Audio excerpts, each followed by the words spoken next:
Thank you for joining us for Small Dollars, Big Change, Digital Fundraising 101.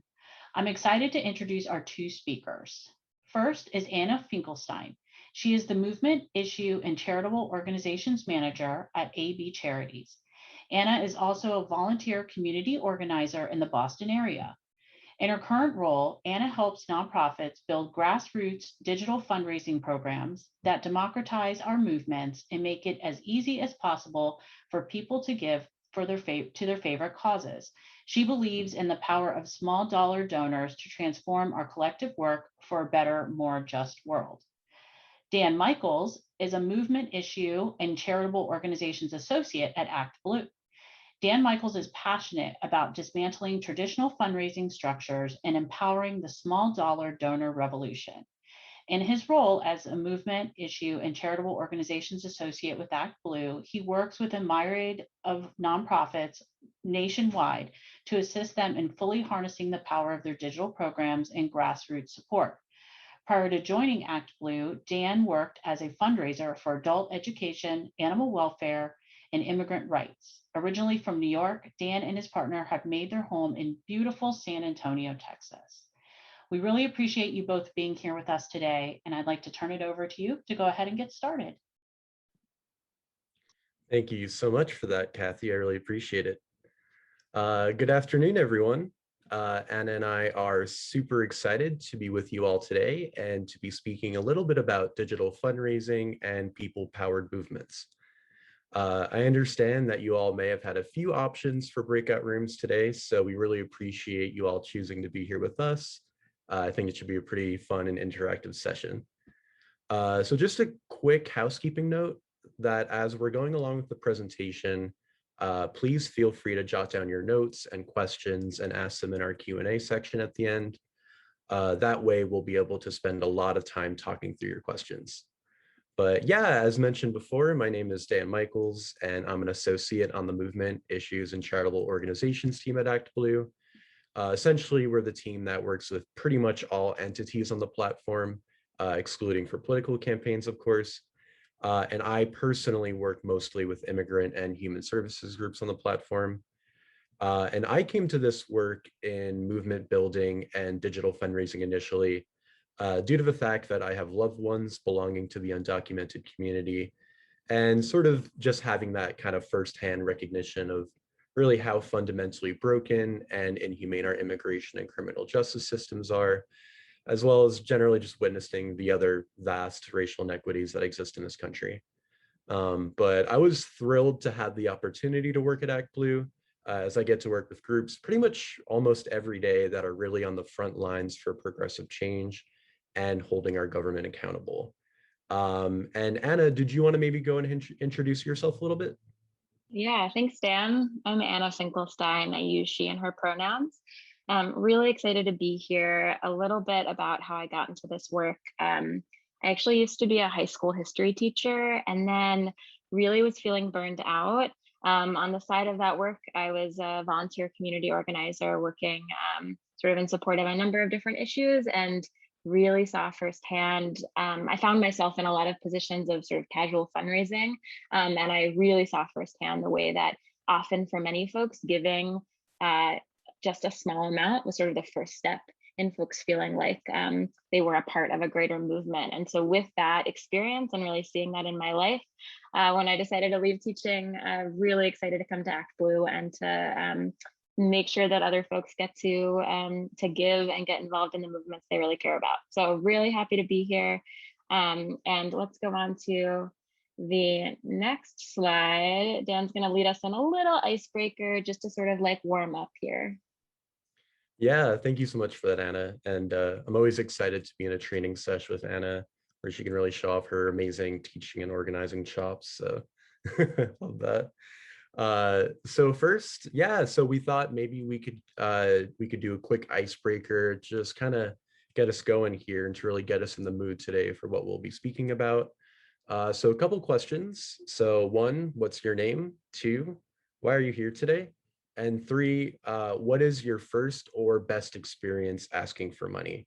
As we all know, this can sometimes be an intimidating ask. So That's why we kind of like to break the ice in this way. And yeah, so this doesn't need to be in your professional career. It could be when you were younger, it doesn't really matter. And I'll definitely go ahead and give you a few moments if you want to think about it, reply in the chat, or if you're really brave, you can come off mute and tell your story.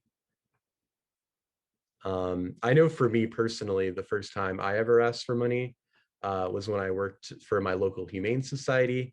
And we were at a fundraising event, and my boss asked me to go around and talk to people and kind of basically make cold solicitations. It was definitely pretty nerve-wracking, but luckily my boss gave me her elderly Chihuahua to carry around, and I remember she had those really sad little sympathetic eyes. So naturally, I reeled in about $100 that day, but definitely had some help there. But yeah, if you want to reply in the chat or come off mute, you're certainly welcome to. I'll give you a few moments.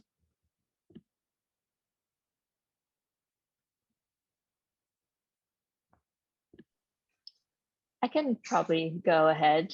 Hi, everyone. My name is Betty Chow. I am also here on behalf of the ActBlue team, specifically with Nico, similar with Dan and Anna. I think why I'm here today, I'm actually really excited to have this conversation with folks who are a part of Upswell as well as independent sector about ways we can really leverage digital fundraising and ways we can better support the movement. And the first time that I have actively asked for money, especially among loved ones, friends, and family around issues that I cared about, was regarding marriage equality in California. And it's a personal kind of issue that hits home. And so touching that with having that conversation with friends and family about why that issue mattered to me was when I really kind of connected with how I can make like the personal really political, especially in fundraising for issues I care about. Thanks for that, Betty. Seeing some replies come through the chat. Bob and Anna, thank you.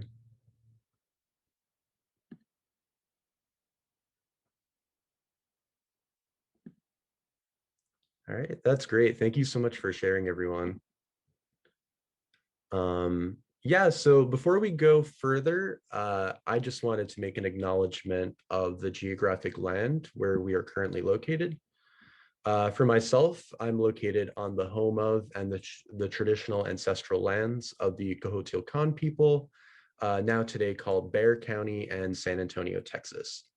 If you're unsure and you're curious about finding out more about lands that you currently reside on, I definitely recommend going to nativegov.org to find out more.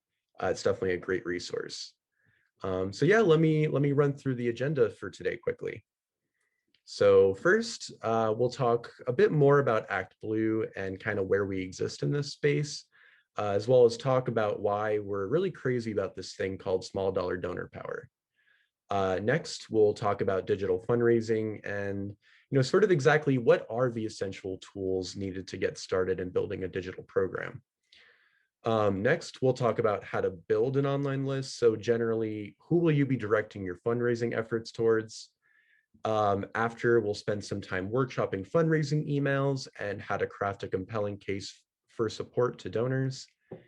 And then finally, we'll talk more about ActBlue tools and features and how to truly optimize your online fundraising program, as well as answer any questions that you might have. So at this point, you might be wondering, what is ActBlue? So ActBlue sort of exists in an interesting intersection of the public world. We're a nonprofit, but also we're a digital fundraising platform.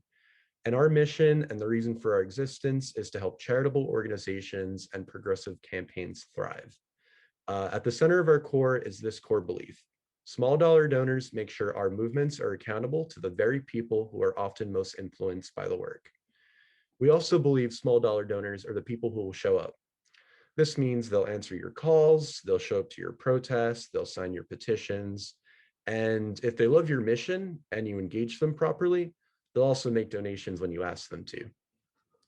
And let me tell you, those small dollars add up. So let me give you some insight into our 2020 cycle. for charitable organizations and campaigns. So in the 2020 cycle, we had 5.1 billion total dollars raised on the platform. We had a $38 average contribution size. 72% of donors were first-time givers, and 59% of donors gave more than once. So here's another way to digest the growing power of this movement. So ActBlue has been working with thousands of campaigns and organizations over the last 16 years, and we're still seeing millions of new people coming out and donating every election cycle. And you can tell by this graph, specifically in the red, if you see, which are nonprofit 501c3s, that really shows the continuing upwards trajectory of new accounts on ActBlue. So as you might be able to discern, this movement of small dollar donors isn't going anywhere. It's only getting more and more popular each year as organizations begin to see how effective and convenient it is to raise funds in this way. And on the donor side, they're really seeing how easy it is to make real consequential change with just a few bucks. So now that we've talked a bit about the benefits of recurring small dollar donors for your program, let's talk about the digital fundraising best practices that'll really reel them in. But first, what is digital fundraising? We can define it in this way. Digital fundraising helps you to build and run a flexible, inexpensive, empowering program that brings in money and dedicated supporters. So that's pretty good, but what do you actually need to get started in, perhaps this lofty and ambitious goal? So first, you'll need a CRM, which is the online database where you can store all of your donors' contact information, giving history, and all other pertinent information. So if you're just getting started and don't have a lot of resources quite yet, this doesn't really need to be anything fancy. You can just have your donor data exist on an Excel or Google Sheet spreadsheet. Next, you'll need a fundraising platform where you'll actually create fundraising forms that you'll be sending through email, social media, and perhaps other platforms. Forms are pretty much ActBlue's bread and butter. Another thing that you'll need is mass mailer software. This is going to be the place typically where you can segment out your donors based on information you've stored in your CRM or spreadsheet. So these segments might be created for attributes like giving potential or perhaps interest to a specific issue. So let's say, for example, let's say you're running an environmental organization for sea mammals. You can create a distinct fundraising email for an audience that maybe in the past signed up to learn more about manatees and their endangerment status, and another fundraising email for an audience that wants to protect the beluga whales. And through segmenting your supporter base in this way, you've tailored messages for each group, which will demonstrate that you remain hyper-focused on the issues that they have told you that they care about. And for you, that means increased engagement and more small dollar donors committed to your cause. And lastly, you'll need a website and a pretty robust social media presence in order to share your message with potential supporters and keep current ones engaged. So next, let's talk about building your list online. So if you're really new in the creation of your digital presence, you might need to crack out your Rolodex or whatever you use to store your personal contacts. I know in the modern age, more utilizing your LinkedIn contacts is great for this. Your website is also a really great place to build your list. If you have a website that is one, compelling, and two, shows that your organization is effective and an expert in whatever field that you're in, it'll be a big help to getting people signed up and wanting to hear more from you. Social media is also a great way to build relationships in your list. If you're putting out new and engaging content on social media on a regular basis, it'll definitely encourage people to learn more. And finally, virtual events, which is something that we definitely have all, we've had to get better on this last year. But virtual events are a great way to create an intimate space with supporters where you can speak to them directly about your program and making that case for support. So for website best practices, first, you'll want to make it really easy for folks to sign up on your email list. Perhaps having it be one of the first things that they see when they navigate to your website, and even having a pop-up seems to work really well. You also want to make sure that you're reserving a domain name for your website as soon as possible. And sometimes getting that domain name that you want turns out to be pretty competitive. I know the story of a candidate who I think was maybe running on the local or state level. And when she went to reserve her website, she actually saw that a Venezuelan pageant queen that had her same exact name had already bought a lot of the sites that she wanted. So naturally, she had some issues there in snagging a domain. But yeah, definitely try to learn from her and get your domain name as soon as possible. You also want to make sure that your website has recognizable branding and it's accessible for everybody. So making sure you're using big font, high contrast, and simple colors for best results. Also, as a web trafficking continues to trend towards mobile, you really want to make sure that your website is mobile optimized for easy navigation and accessibility. So as far as social media, you'll want to build your community by being an expert in your field or demonstrating how effective your program is. You also want to make sure that you're calendaring out your social media posts in advance so that you're prepared for any relevant special events or holidays in your specific field. Calendaring out will also make sure that you're posting regularly, which I know sometimes is difficult to do. Also note that you'll want to make sure that you're maintaining social media specific content and then also website specific content with the end goal of redirecting supporters to your website so that they can engage in kind of more in-depth information and content, as well as having more opportunities for your supporters to engage and donate. So remember that getting supporters to your website is pretty crucial if you want them to take, kind of that more substantial next step in supporting your organization. And as far as online event best practices go, you really want to make sure that you're collecting participants' emails. As I mentioned earlier, online events are really a great way to create an intimate space for new and existing supporters and really make that case for support. And after supporters leave your online event, with all those great feelies, you really made that good case for support. You'll want to make sure to capitalize on your success by sending an email immediately, just like this. So next, I'll go ahead and pass it over to Anna to talk more in depth about creating emails and making that case for support. Thanks, Dan. Happy to be back. We're going to spend some time talking about emails right now, and we're going to look at some specific examples and really break it down. And the reason why we're going to spend a chunk of our time together talking about fundraising emails is because we know that email is still the #1 driver of the majority of contributions online. And so when you're thinking about website and social media, know that email is still #1. That's where you get to make really direct asks. It's relatively inexpensive, it's flexible. And so if we're telling you that email is still #1, the stakes are a little bit higher. Let's talk about the components of a really great fundraising email.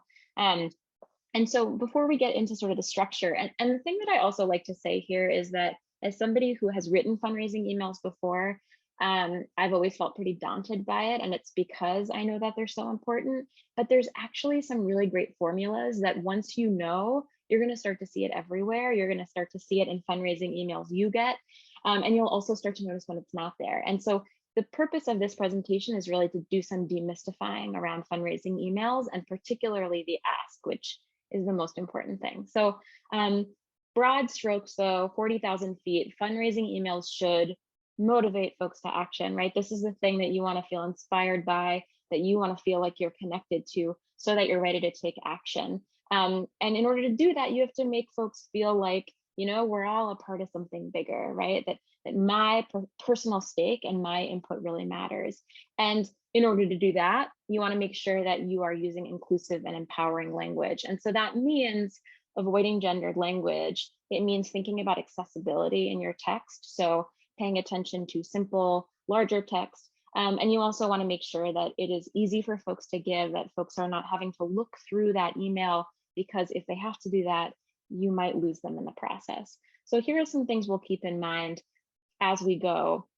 And so I mentioned there's sort of like a formula. And so that's what we're going to look at right now, which is the email structure of a good fundraising email. So a good fundraising email has a striking subject line, which I have to say sometimes is the hardest thing to come up with, because you have a few words and it's like, what are you trying to say? It's got to grab people so that they open up that email, and then you have just a few seconds to capture their attention once they're there. So an email structure, you need a good subject line. We start with a hook, just a few sentences. This is like your 9th grade English essay that is, maybe a little cliche, but not something that's going to get folks in to draw in their attention in those few seconds that you have to grab them. And then that's going to be followed by another short paragraph that adds some context to that hook, that gives a little bit more of an explanation of why that email is in that person's inbox, why reading this email matters. And then that's going to lead folks to a very direct and explicit ask, a way for folks to give, whether it's their time, whether it's to sign a petition, whether it's to give money. And so you might notice that in email asks that you get, you might actually see this structure replicated a few times. So you might see a hook, an explainer, an ask, another explainer, another ask. And so if you're thinking about fundraising emails and imagining some longer text, you might want to look and see if you can still map this email structure on to the email that you have. So we're going to look at an example. This is a real email that I received from Sunrise. The Sunrise movement is an amazing movement that is working towards climate justice around the country. There are a number of chapters really empowering young people to fight for climate justice. And here's an example of a fundraising email that I received. I'm going to read it out loud. We're going to break it down. But I also want you all to be noticing and thinking, after I read this through, I'm going to invite folks to maybe put in the chat or come off mute and share some observations, some things that you're seeing. Okay, so the email is push to the limit. That was the subject line. Click to open that email. Okay, dear Anna, with election day right around the corner, we are running out of time to reach out to people across the country and help them make their votes count this election season. Our victory squad has been making calls, sending texts, and mailing postcards every week, which means the digital tools we use for organizing are being pushed to their max. We need your help to sustain this momentum so we can keep pushing through to election day. Can you contribute weekly to fuel our efforts in the next 4 weeks? Just $17 a week helps us reach 1,000 potential voters. All right, so I'm going to pause there, and I'm wondering if 1 or 2 or 3 people want to share some observations, some things that you notice about this email, either on the chat, or you can feel free to come off mute. What do you see?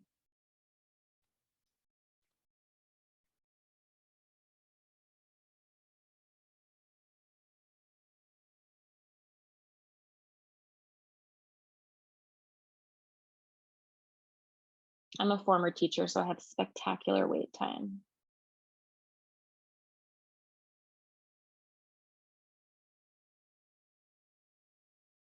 Okay, so Bob says the subject is vague but intriguing, right? What does that even mean? Push to the limit? What limit? Who's being pushed?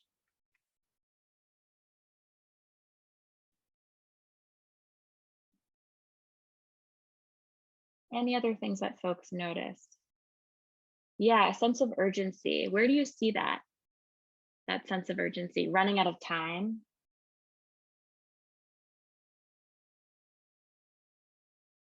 Awesome. So we see that urgency, that running out of time. There's our hook. Let's map on the structure. So here we see our hook. We're running out of time, right? To reach people so that we can make their votes count, right? The stakes are set pretty high. And then we have an explainer. Now, I don't know who the victory squad is, but I do know they've been making calls, they've been sending texts, they've been mailing postcards, and their digital tools are being pushed to the max. So I'm getting a sense of where the urgency is coming from, right? There's all this momentum that's being built, but we're needed to help bring us to the finish line. We still got to reach those voters. And that brings us to an ask, right? Which is what we can do to help reach those 1,000 potential voters. So we're going to break down the ask in a second in particular because it's so important. But I'm hoping that this exercise allowed you to see the way that the hook and the explainer, bringing folks to the ask, can play out in a really effective way. So let's talk about the ask, which is the most important thing, and it's hard to do. Also, though, there's a formula that I want to offer that will hopefully demystify the process. And I'm going to give you a chance to practice and maybe write your own. We'll see how that goes, or at least a part of your own ask. So, a few things I'm going to talk about briefly about this ask. You'll want to consider whether it is a one-time or a recurring ask. I'll talk about why that matters in a second. But again, if we're going for direct, clear, explicit asks, we need to know, are we asking folks for a one-time donation or a recurring donation? A good ask has features a theory of change. And this isn't necessarily the theory of change for your organization. This is the, if you give $5 today, we'll be able to do this so that this can happen, right? So it's a little bit higher, it's elevating sort of the stakes. It's not your organizational theory of change. Maybe it is though. So you want to see that in an ask. A few other things to note. We're going to talk a bit about this thing called a horizontal relationship, which we want to see in your asks and in your fundraising emails. And I'll talk more about that in a second, but you might already be putting the pieces together of what that might mean. And as I mentioned, be as specific as possible. That means hard numbers. And so if you are segmenting your donor list, you're sending different emails out to different groups of people, you might be changing the specific ask depending on who you're reaching and what their giving history has been. So that's a great opportunity too, to utilize some data you already have. So when considering what type of ask you're making, you have two options. You have a one-time and you have a recurring ask. We recommend that organizations do a series of both over the course of the year. And so you might already be thinking when the sort of strategic times are to make that recurring ask. Maybe that has to do with, maybe you're in sort of a lull. We're thinking about sustainable growth. Maybe you're trying to move one-time donors into sort of more ownership and involvement in your movement. And that's a great time to make a recurring ask. We're talking sustainable growth and we're talking sort of like building community, right? And you'll notice that that's sort of the second example on the list, the second bullet point. Can you give $10 a month? That's a really clear recurring monthly ask. Right above it is your one-time ask. Can you give $10 right now? And in contrast to the recurring, that's great for first-time donors who are not yet really necessarily fully included or see themselves as included in your movement, and you want to bring them in. It's also great for big moments, end of year fundraising. Those are all great opportunities. So you should be thinking about, why is this email going out? What do we need? What's the ask that's going to make the most sense? And as I mentioned, the theory of change is the reason why taking an action, in this case donating, can make a difference in something that supporters care about. And that comes nicely after your hook and your explainer. And it really is a formula, right? Like there's a little algebra over here. I mean, it's not algebra, but it's the X and the Y. You know what I'm talking about. Okay, so it literally is do X, donate, volunteer, sign a petition. In this case, we're talking donate, so that Y to achieve Z, okay? So we're bringing folks from the very concrete to the large. Can you make a $20 donation today? Do X, $20 donation today. That is a one-time ask, right? So we can buy food supplies. $20 donation, that's our X. So we can buy food supplies, that is our Y. To provide free lunches and after-school programs for low-income families. That's right, that's our Z. That's ultimately why we're making this ask in this moment. This is why we need your help. So I'm actually going to argue that I think what I just showed you, those pieces, those components of a successful ask, you do not necessarily need to employ all the time. There's a variety of ways to write strong fundraising emails and make strong asks when those components are present. And you'll see actually in the example I shared of Sunrise, you see components of what I just offered, and also some things that arguably might be missing, right? And so what we see here in the ask that is in the Sunrise email, can you contribute weekly? All right, we know it is a recurring ask to fuel our efforts in the next 4 weeks. So it is a recurring ask for 4 weeks, just $17 a week. There is our hard specific ask, right? There's our dollar amount, helps us reach 1,000 potential voters. And so we're seeing a recurring specific ask and a bit of a theory of change. We know ultimately that the goal is to reach those 1,000 voters. That's why this money really matters. So I'm going to add in another ingredient, which is the horizontal relationship. So as you might already be able to sort of interpret, A horizontal relationship is one that is flat, right, between organization and donor.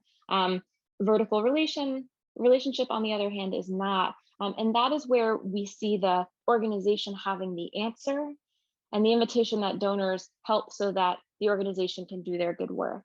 And we know that that's actually not super effective. What's way more effective, and I'm sure this is not a surprise, is when folks feel brought in and they feel valued. And so a horizontal relationship says, we can win this, but only if we do it together.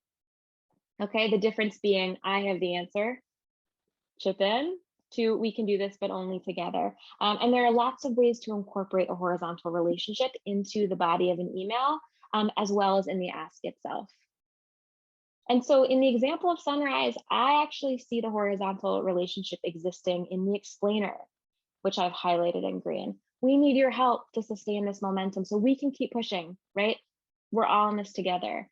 But it is possible to incorporate all of those pieces of a strong ask into one. And so here's an ask that I think does all of them pretty well. And I didn't highlight anything because this is one of those interactive moments where I want to know, I want you to help me identify a few things, right? I would love for you to help me identify the horizontal relationship, a theory of change, a specific ask, whether we have a monthly or recurring ask. So feel free, I'll read it out loud, to throw things in the chat. Where do you see the components showing up in this ask? So I'll read it out loud so y'all can hear it as well as see it. This Friday is Earth Day, and the Green Earth Project volunteers are committed to advocating for environmental justice in your area. Can you donate $10 today so that we can provide our volunteers the tools they need to create a green space in their community? We cannot do this without you. Okay, so I'd love to see folks populate the chat. What do you see in this ask? Where do you see some of our key components of a strong ask showing up?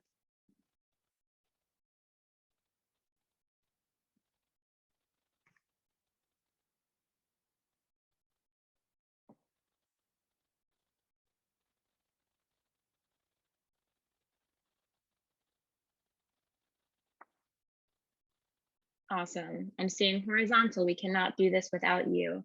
Bob says the XYZ is there. Awesome. Does this look like a recurring or one time? One time. Yeah, awesome. Right. Y'all know that because of the language $10 today. Sometimes the asks are not so clear. That's a really interesting question. Let's take that at the end, can you versus will you? Although I will say that in my immediate response is, I'm not sure there's a difference. I think I've seen both used sort of often, and I don't personally have sort of a clear answer on that. Although if other folks do, or if Dan, you want to jump in, would love to hear people's experiences with that. I've seen both and think that both are effective.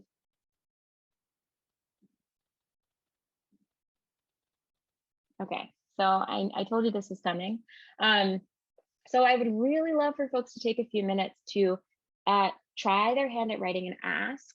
And my challenge to you is that you actually pick something that's relevant. So think about some fundraising need you have or can imagine having in the next 3 to 6 months. And the question is, can you figure out a way? Can you figure out a way to incorporate each of these elements? We're going to take about like 4 or 5 minutes. You have some time, and I will invite folks to be brave and share and come off mute. But you don't have to worry about sharing the whole thing. If you feel like you have a really great theory of change statement, we'll take it. We don't need the whole thing. Or if you have a really great sentence that sort of evokes horizontal relationships, we want to hear that too. So really wish we had some music to play. I could sing, but I'm not going to. I am going to go on mute and give folks a few minutes to try their hand at writing an ask that is ideally relevant to the work that you will be doing and are doing right now.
We'll take another 2 minutes. I'm having fun writing some asks over here.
Amazing. Appreciate the chat that's been happening. Curious if folks would like to come off mute and either share what you wrote or a piece of what you wrote, or maybe share something that you felt challenged by, something that actually felt quite easy for you. I saw some good theory of change statements in the chat, which is awesome. Some specific dollar amounts, which is great. But would love for somebody who wants to come off mute and maybe share a piece of their ask or the whole thing, or some feedback about how it's been feeling to work.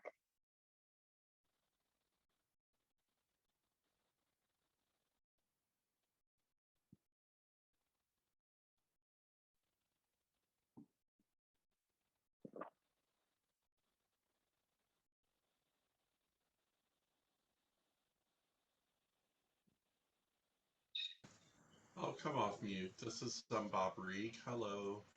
Hi, Bob. Thanks. Sure. So I guess the one thing I felt a little complicated, but again, I'm giving this 5 minutes of time, is my theory of change is a little like a long theory of change, because it's like if we're trying to run a community peace project the way we envision it, it's like about $75,000 on average. So small donors not going to be able to make that happen. And it's going to take a lot of small donors to make that happen. So it's like trying to say how your little piece contributes to a bigger piece, which gets to the end goal. So kind of the theory of change feels a little extended, where sometimes when people are trying to meet an immediate need, okay, I know how much this box of groceries costs. It's just a challenge I'm seeing in small donor world, is how to help people see that they're $180 over the year. It matters because it matters if enough people give $180. They're $180 alone. And I think we just have to own that the person reading this knows that their $180 isn't going to fund a community peace project. So it's just trying to explain the theory that helps people feel like they're contributing to something bigger, and that their small amount makes a difference, and not like, oh, why should I bother, because my $180 isn't going to help you.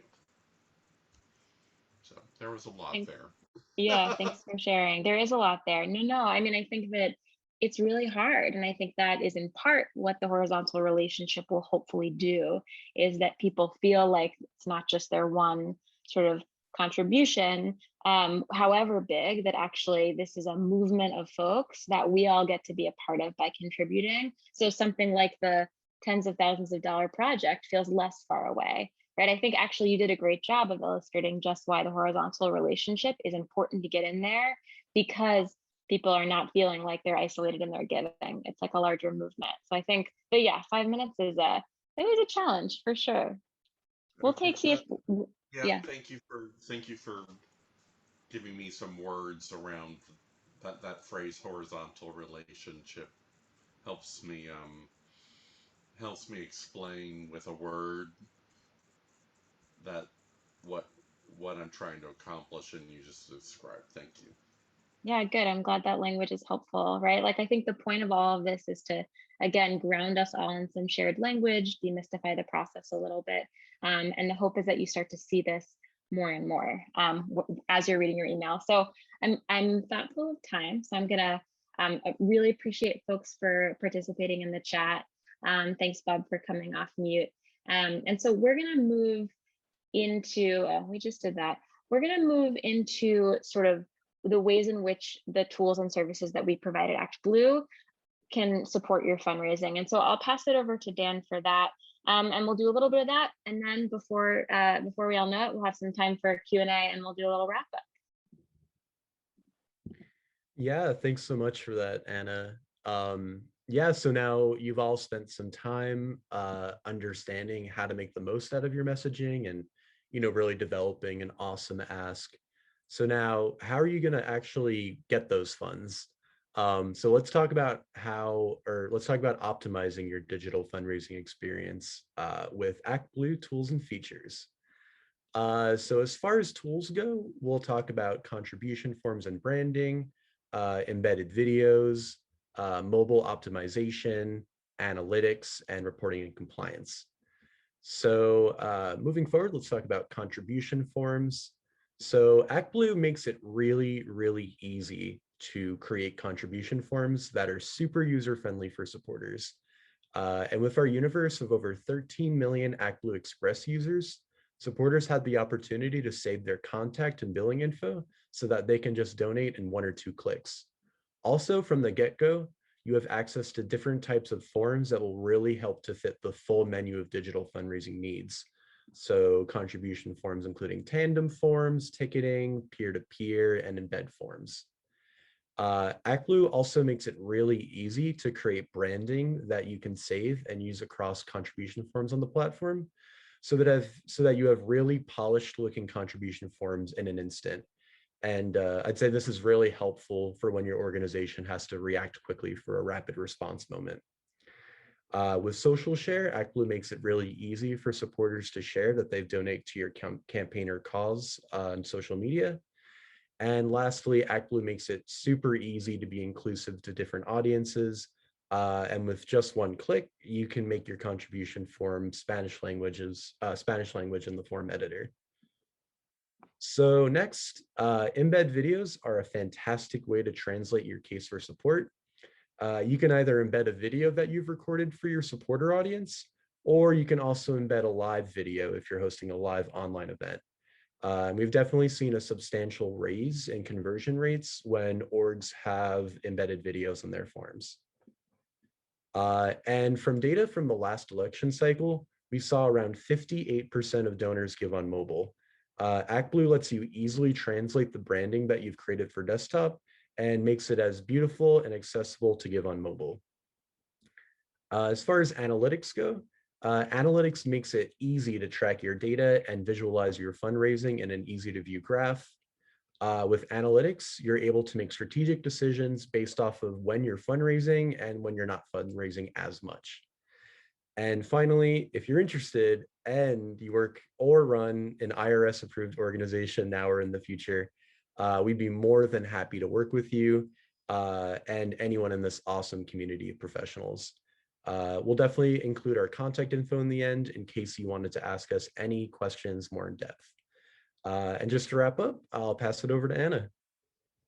Yeah, so just a few more minutes left. So do a brief wrap up and sort of offer some resources with a few minutes for Q&A. I'm sorry that always happens.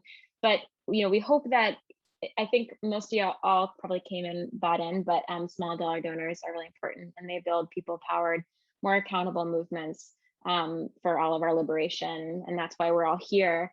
Digital fundraising tools make it safe and simple for your supporters to give, and email is still number one. That's the best way to get money coming into your org online is through email, and so building your list is really important. Having a solid website so that folks can access that list, really important. And that we're here to help. Like, we're a bunch of community organizers mostly who have come to this work because we really believe in the work that we're doing. And so we're here to offer support beyond just, sort of the basics of how our tools might be able to complement your fundraising work, and even be kind of strategic partners in thinking through your fundraising together. So here are a few resources that we offer. We have our blog, a bit.ly link to sign up for our email list, but you can also find that on our website. And then both of our email addresses, so if you have specific questions for us, feel free to get in touch. We'd love to hear from you. I'm sure I can speak for Dan when I say that's the best part of our work, not to be super cheesy about it. So here's our information.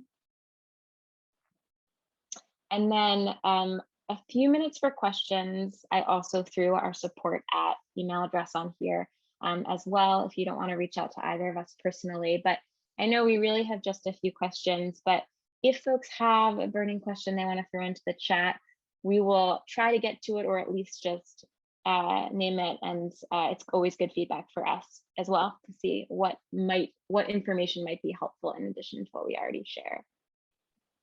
And if it's also easier for you folks, feel free to come off mute as well, whatever is easiest. Anna, this is Kathy, Bradley, and Dan. There was one question that popped up in the chat earlier. Someone had asked if there was a benefit to using the word "can you" versus "will you." Yeah, so I briefly said it in passing, but not a clear benefit. I don't know if there's any data that exists. I think it is an interesting question to think about what lands better for you.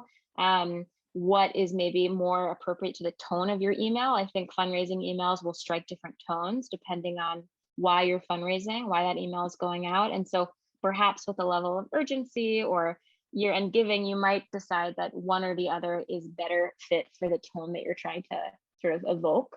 But I got no data to suggest that one is better than the other. Great, thank you.